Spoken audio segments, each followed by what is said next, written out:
Morning, can you give me that t-shirt? No, because then I would need to uncover my nipples, which would be against Twitch TOS.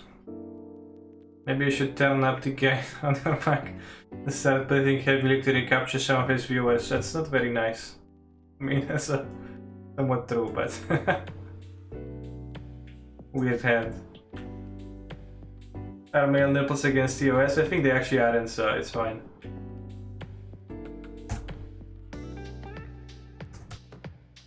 Mirror match, my point wielding the avatar with pride. I'm actually gonna keep this. Wow, I'm so lucky.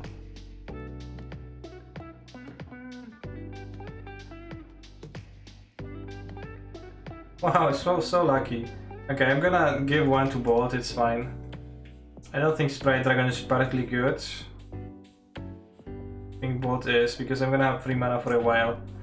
You're only against TOS if your nipples are part of an attractive and sculpted upper body.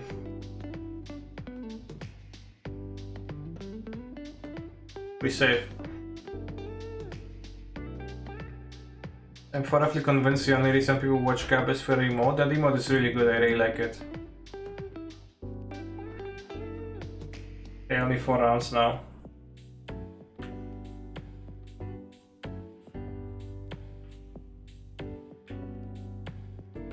Not sure, actually. Vanished.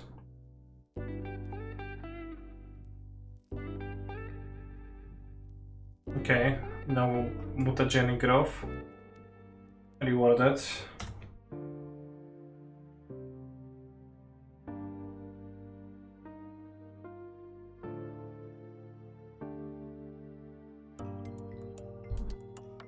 Pigeon arriving, pigeon. No, I think I've seen them.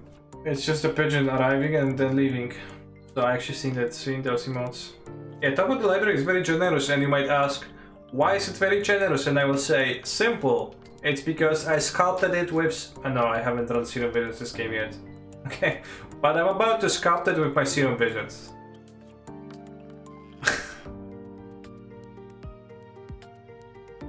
Opponent living in 2019, casting Opt. Kanister in 2020. Casting some other stuff.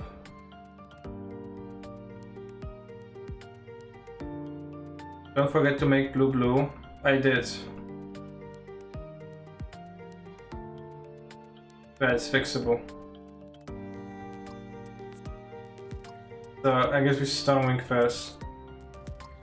Most likely. Kanister wins. Okay, opponent dominated. Why do you tap your dual land for Monomorphos so often? It's a good question that should be investigated, because I did have 2 islands, 2 mountains. You know, a lot of these cards are legal and historic. If they printed both there, you'd probably have H2 going. Serum Visions is not, but Opt is, this. Those are the historic cards. You know, the more power is in the enablers, because the 0 mana spells, and of course Swiftspear is great too. Lava Dart got shot, so you know, those cards are nowhere as good as they are in this deck, in the other deck, so not really even the case. I think I'll board the grindy cards. Got Dispute for Stormwing entirety. I think there is 0 chance I want. I guess cutting Dart is sensible too, maybe even most of them got shot.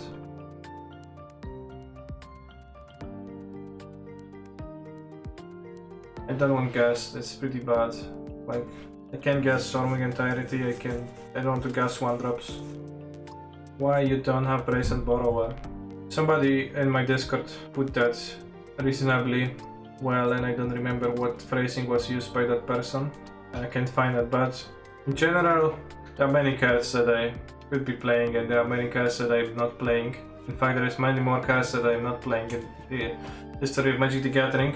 Brazen Borrower happens to be one of those cards that I'm not playing, but I think first I would need to have a convincing reason to want to play Brazen Borrower before explaining to you why I'm not playing Brazen Borrower.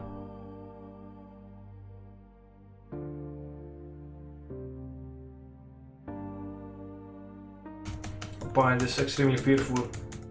Did you ever play GeoGuessr on stream? No, I won't play it on stream because then my lack of geographical knowledge would be on full display and I would be ashamed. Why not playing SSL Recall? It seems strong here. It's because it is not legal in the format I'm playing. Dragon's Claw. Is it actually good? Gonna gain them a little bit of life, and by a little bit I mean actually quite a lot, but sure.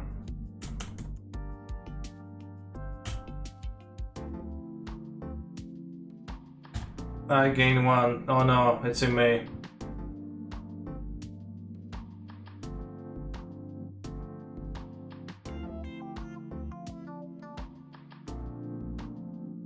Get your ass back in here!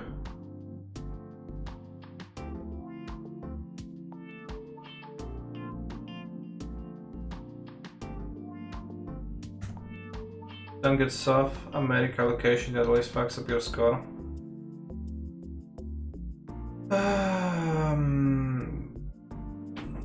And I mirror every time opponent's Dragon's Claw, I get so happy.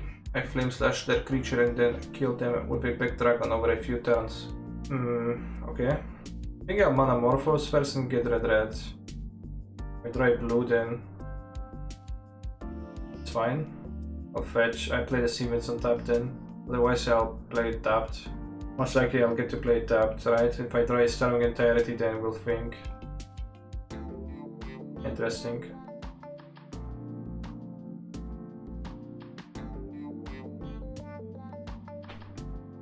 Okay, Dragon's Claw seems pretty bad against Sprite Dragon especially.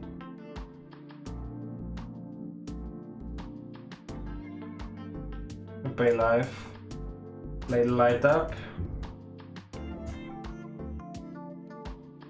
Maybe I should care the most about not dying now that my dragon is quite huge. I can still make it smaller with the things.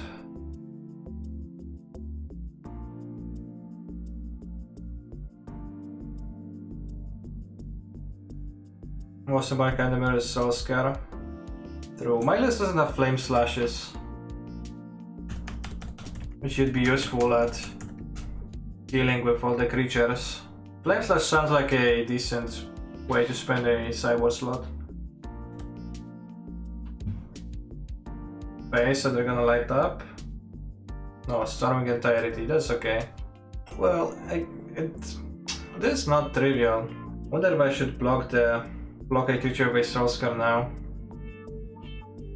Oh, the attack with just a Soul Scar? Not do the Swiftspear? In that case I take it.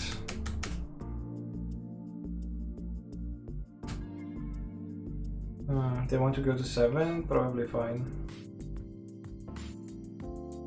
Yeah, I do. I could scry with the Storming Entity first, I guess. I really want to shock because I probably tap it for mana the next turn too. Yeah, I think we're gonna do that.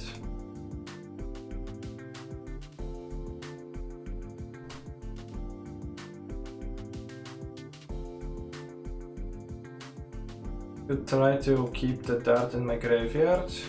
Attacking with Soul Scars is pointless, because then I'll be forced to spend my dart with 3 darts and I end up losing a creature. They're very bad against Bolt. But I also want to save my dart to be able to counteract their dart so that I can go Sprite Dragon Seiyun Visions on next turn. And then have Lava Dart to grow both dragons and the Stormwing Entirety.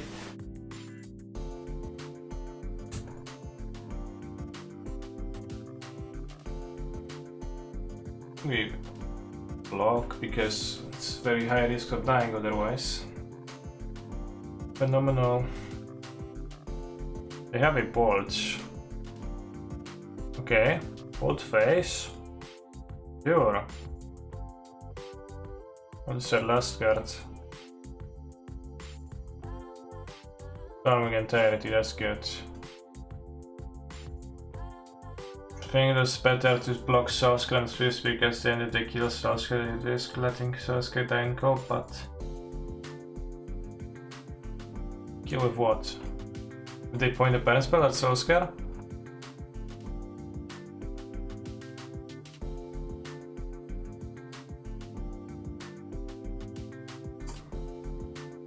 Is resolved.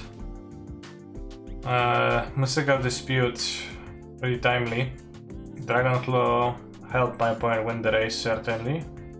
I think I'm gaining over 8 life. We're exactly on 0 cards right now. Are we dead? We block the flyers? We are. Now, do I want to braid if they have the class? Also, just less an extra removal. I want to play, so it's weaker. But really, well, it doesn't seem like Gacha this. I would like the one braid maybe over the Gacha. It's gonna be harder to play win the prowess battles, etc. But an extra removal, and also certainly there is gonna be times where I would like to remove there. I'm not sure about Mystical Dispute, especially on the play. It's kinda hard. Like, will I really keep it up with no opts?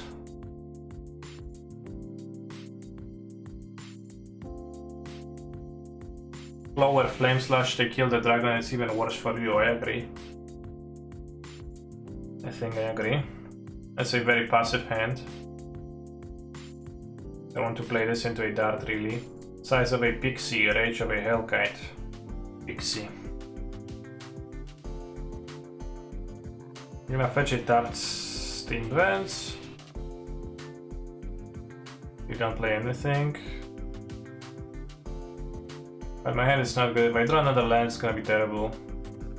Interesting. I don't think I want to play the Monomorphos though. Like, I really save it for post-dragon.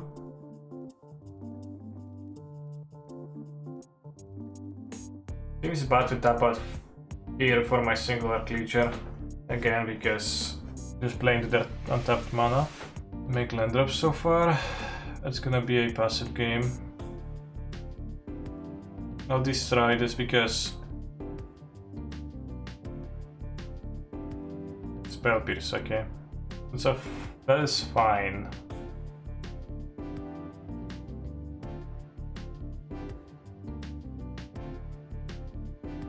We bought it in Spell Pierce. I want to cast a Monomorphos here. I think there is a chance I can draw a Stormwing or something to gain good tempo. But I can have 2 bolts at them. I think I'll still make blue because I'll play MTT if I draw it. And I'll play Dart Face to grow the dragon.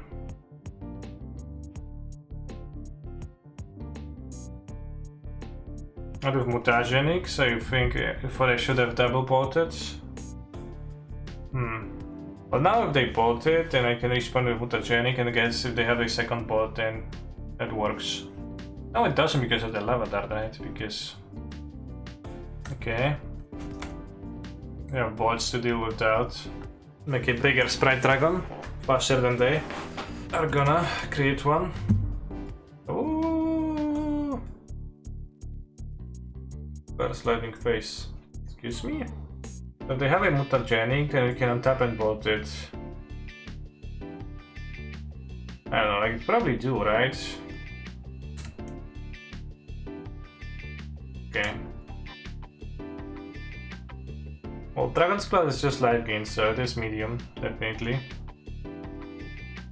Maybe I don't know, maybe I fought little of my opponent, thinking that I should have cast a card here.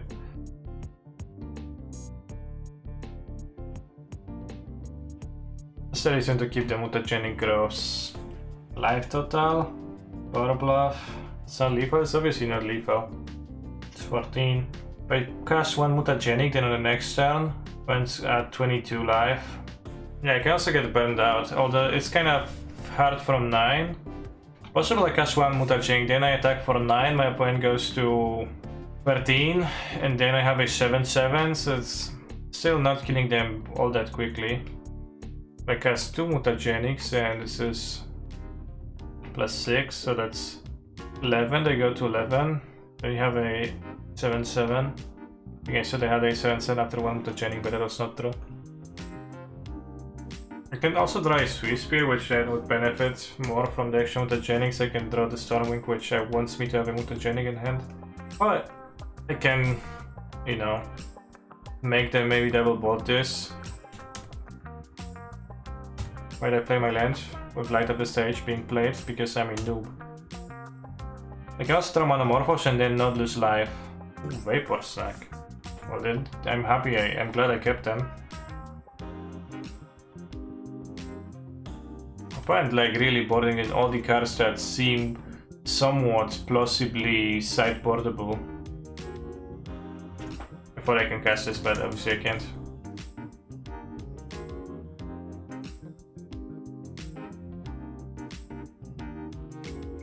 Right, managed to trade him Mutagenic for a bolt, so good stuff. Oh no. My opponent, the unkillable UR Prowess player. Yeah, this looks like a game where they might get punished for the Dragon's Claws, Vapor Snack, Spell Pierce stratagems, but well, we'll see.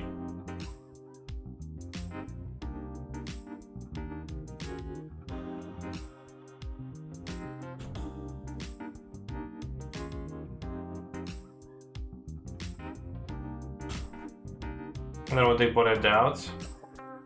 We didn't see darts this game. We didn't see a Swiftspear this game. We've seen both darts and Swiftspear last game, so you know, probably trimming everything. Sick top deck, bro. Thanks, bro. I wonder what they did inside with that. Yeah. Many things to wonder. Yeah, we can still lose a game. My opponent has a lot of life and it gives them a lot of time to top deck out of the situation. Is Claw a good sideboard carry versus other matchups? I think it's good against literally Burn. Unable to find threats. Duh. I mean, I wonder what's the cause of that, TBH.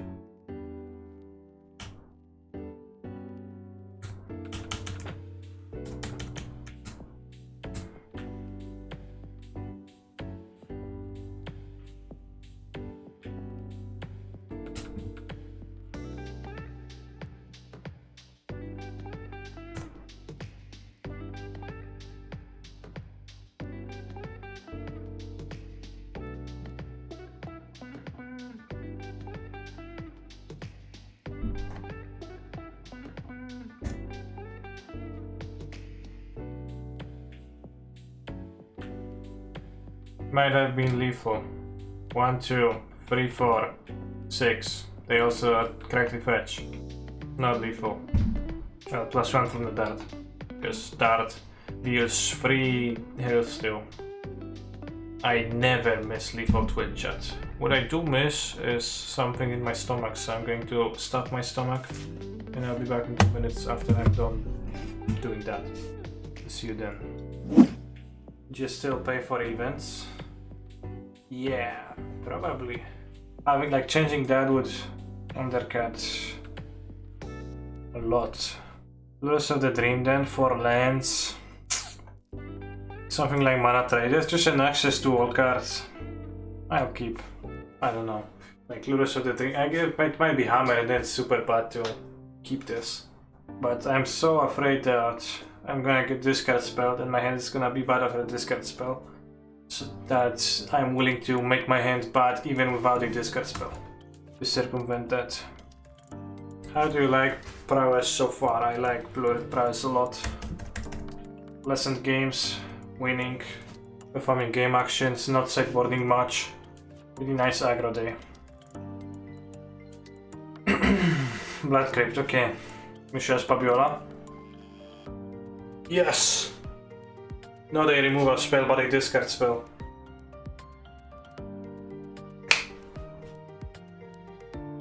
I think the hand was on the verge. If I reveal less than 2 spells, this light up is gonna be really bad.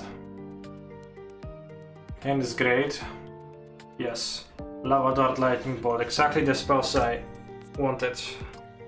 Fortunately though, against red-black, it is nice that we have not lost life yet, because they can't play Scourge of the Skyclaves. There's no option for them to play Scourge of the Skyclaves currently, so that's very good. Aye. Interesting. I can try to drop, there is like a reasonable chance I will, so let's cast one of the spells now. Probably Death Shadow, it's kinda awkward to deal damage to them, but at the same time, think I would rather cast than not in this situation. And like, as long as that only plays just a singular Death Shadow, then you can circumvent that. You can draw Baron to face. More lightning bolts, more light taps. Here comes a Death Shadow, as expected. Out of gas. As you say that, I rip the skin. Play Mountain for Dart. Oh, but this is tapped, so there's an actual cost to playing the Mountain. Don't think I should have. Perfect.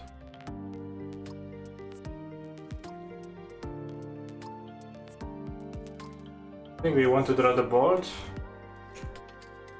How likely are you gonna need 4 mana instead of 3 when empty-handed? Not very likely, but I think it's like more likely that I will draw, let's say,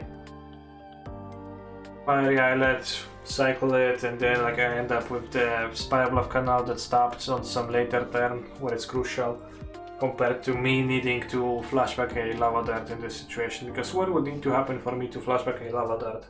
Then playing a Claim to Test? I guess they sometimes play this, not sure how often, I think pretty rarely. Against that it would be pretty minorly better to play out the Mountain. When keeping one lander's help too. It certainly is nice sometimes. When they keep one and they base the second land drop and it's not you.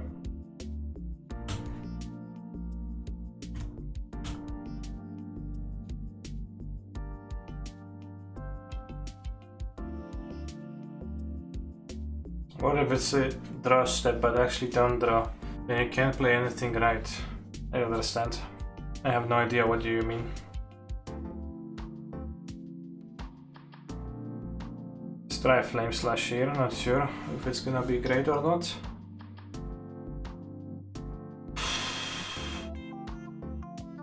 What else do we get? I'm gonna carry Serum Vision for slots because obviously that's what you do when you have no idea. Opening hand, Bedlam Reveler. 1, 2, almost there. Surgical for when they sacrifice Bomat so that you can exile the Bomat. I think I'll do just fine with Bomats in their deck. In fact, one might say that their deck with Bomats is easier to defeat than their deck without Bomats. So, I'm not a fan of that strategy. Why not Snap in this deck? This is an aggro deck. Snapcaster Mage is a 3 mana card. 2 mana with Mutagenic Growth maybe. Unless you mean Snap, the bounce spell. In that case, I don't think it's a particularly great card.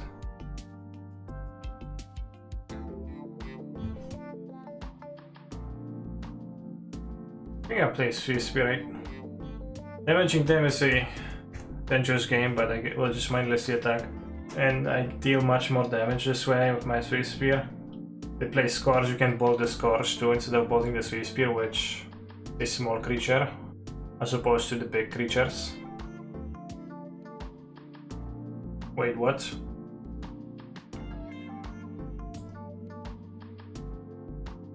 I don't know if Snap is legal in Modern, I think it might not be, but it also would not be surprised if it is.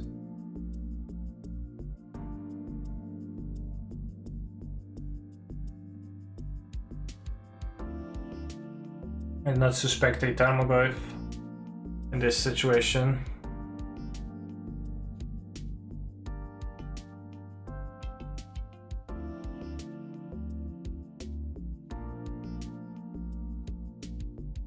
I'll attack, keep attacking because the peatland they can control their life total, but also it's gonna keep going down, so I think it will be actually pretty good in the second Modern. Snap, return target creature to its owner's hand, untap up to 2 lands. I think I was thinking of Snap Back, which is a type of a hat, but also a Magic the Gathering card that also bounces a creature, but you have to exile it from your hand. Which not great. It is a free spell though, I like that. Okay, I mean Snapcaster, ... Thanks for clarifying.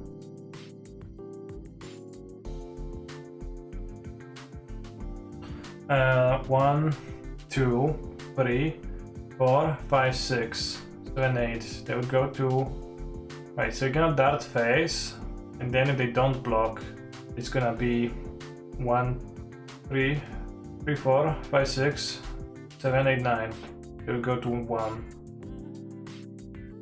So then they can tap this of 1, 2, 3, or we have the bolt in hand, we have the Reveler. If they block, then just let it go. Or maybe just don't flashback the darts. Alright, so if they jump, then let them jump. Let them jump. Bolt face attack. But if they jump, then I would rather have the bolt still in my hand so that I can kill Lurus if needed, which is gonna be needed.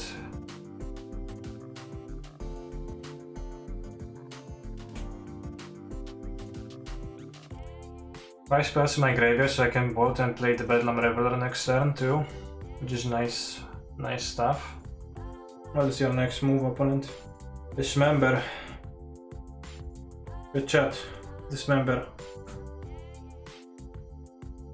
Imagine not fetching before.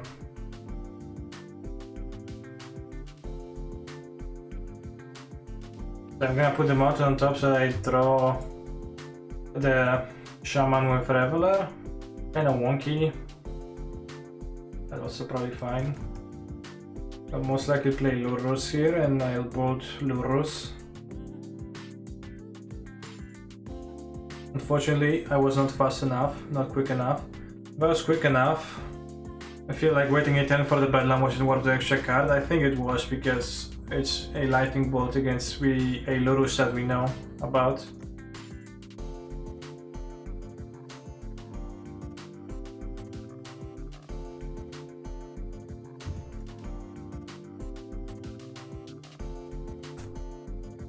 Why should my points go? If I bolted the guy early in the game. To draw under bolt or lava and still be able to kill it. But it's 2 extra cards, right? The land. I guess I drew a land in the draw step, so it's not 2 extra cards. I don't know, it felt correct to me to wait for the Bedlam Reveler to have the bolt to answer the non-Lurus because I feel pretty advantage overall, and especially after seeing that there is a Season Pyro in case on top in case of Reveler being discarded with a Thoughtseize.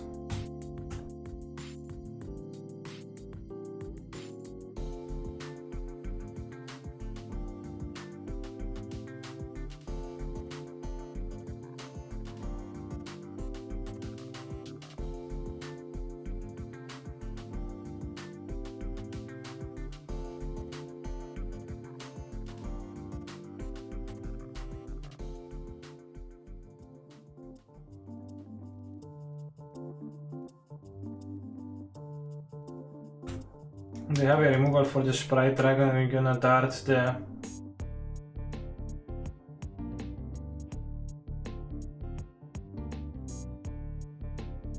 We're gonna dart the Shadow. Why not just pass priority here? Because, well, if I pass priority then they have a removal spell they would have cast it, I guess, because they otherwise still need a Lapkin spell. Which is not like utterly impossible for them to have. I'm living in a perpetual fear of Cling to Dust. And if I cast the darts on the Sprite Dragon, on the Death Shadow, then either Bedlam Reveler beats Shadow in combat, either they remove both, or then they remove a spell. The opponent has TPR. What makes you think that? No, if I wait and they have a life gain spell, there are 2 versus 2 darts, but then I am defeated by Cling to Dust in this situation. Can opponent just push and Peatland to blow you out here? How does push and Peatland blow me? If I pass priority, I'll be bad versus Cling to Dust, and if I do what I do right now, I won't be bad versus Cling to Dust. What I wanted to do the turn I didn't cast Reveler, instead of casting Serum, just bolt face and play Reveler. And anybody who draws lethal, Reveler is lethal, and any his creature, any spell is lethal. Yeah, not casting Serum and bolting instead is kind of valid. Cling means shadow dies to state-based actions. So, I think I haven't thought of that aspect. They had a cling, they paid 1 life, the peatland. And they cast TBR on the blocking guy, okay. So like the entry cell of that exchange is the same because I dart the Death Shadow so that it doesn't survive. K-return. You have K-return against me. Okay. That's interesting because now I'm actually without resources.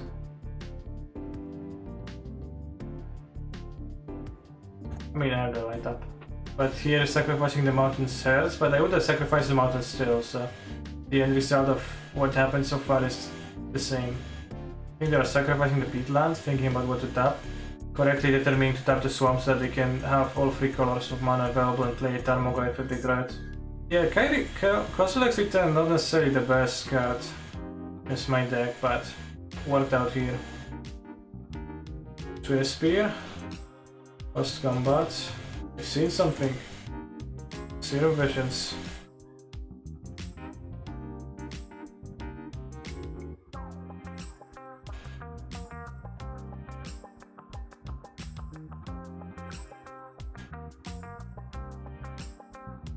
Block, okay.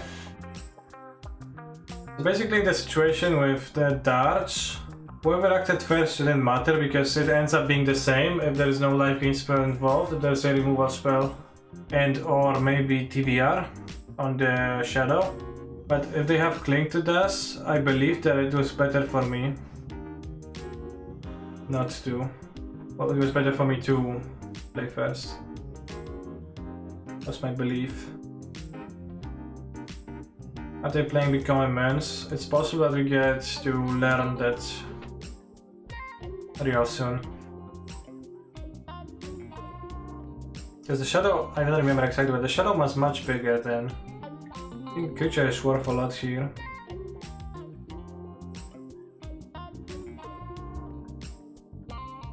Yeah, shadow was a native, so the Cling wouldn't have killed, gaining 3 life wouldn't have killed the shadow. I'm gonna make the tokens this turn from this on Pyro because it's not lethal to attack with the Sprite Dragon. Since I drew the mountain, and we can make the tokens painless, so let's do that. Next turn you can cycle the Fiery Islet and then attack with Sprite Dragon. Oh, papa, oh. -2 life, Kek W. Other Kozilek's Return.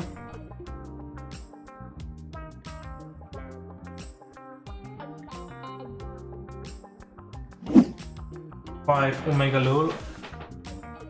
No. No 5-0s on the stream. So this is the deck that we played with today. I was happy with Serum Visions over Opt. I don't think there was a single time I wished for Opt to be Serum Visions, and there was plenty of times I scried 2 to the bottom. So that was certainly valuable. I really enjoyed the 19th land compared to the versions that I played with previously. Rest is pretty stock.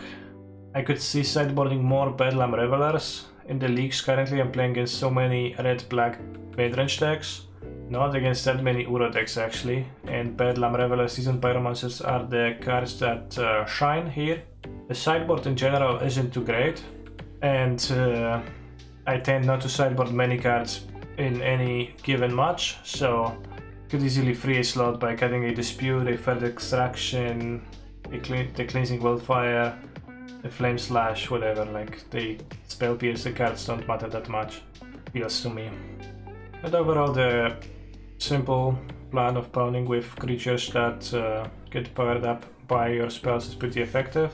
I always liked Blue-Red a little bit more than the other versions for some reason, like the public and many others disagreed. But when it comes to pure aggression, this version many advantages, and it's probably like the fastest, like even faster than Mono Red. Frequently you can go fish out a turn 3 kill against an opponent who doesn't play any cards. If your turn 1 is a Prowess creature and turn 2 is a Sprite Dragon or a Storming Entity, that got out of control pretty fast.